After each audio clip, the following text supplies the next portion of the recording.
back to Hey Kentucky. Now tonight we're going to continue the next round of the Hey Kentucky casting call. We sent our contestants out to do little field pieces out around the city.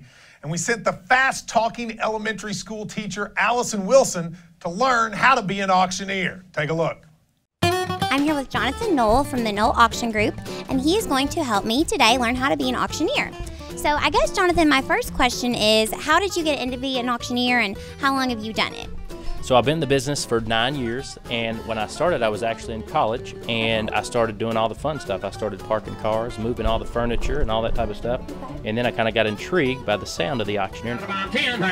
So I went to Missouri Auction School, and have been working in it ever since. Okay, so there's like an actual school for auctioneers? There's an actual school. It's a 10-day course. Okay. You go there, and they kind of teach you the basics as far as the counting, the breathing, and then you kind of got to practice on your own to kind of critique it, to kind of find your own filler words, things like that, and you just kind of go from there. Everybody's kind of got their own style. 33 forward, out of it, 5, out of it here. Okay, so people always tell me that I talk too fast. I teach kindergarten, and my kids all the time are like, what? And my dad on the phone yells at me, slow down.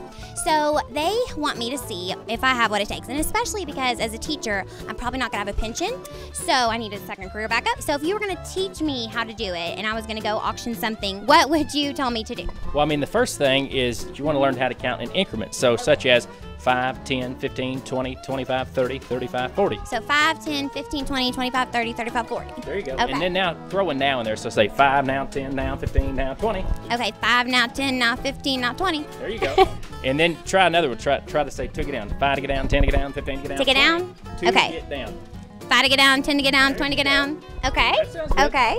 And so when you're doing that, do you have to do you keep saying it until you see somebody raise their hand or whatever, and then do you change what you're saying? So the number that I'm saying is always the next bid. So if I'm saying somebody get 20, 30, 30, so I have the $25 is the bid, and I'm asking for 30. So when somebody bids 25, 30, 35, so that means I have $30. I'm asking for 35. 30 bid, 35, 40, 50. So what is that part?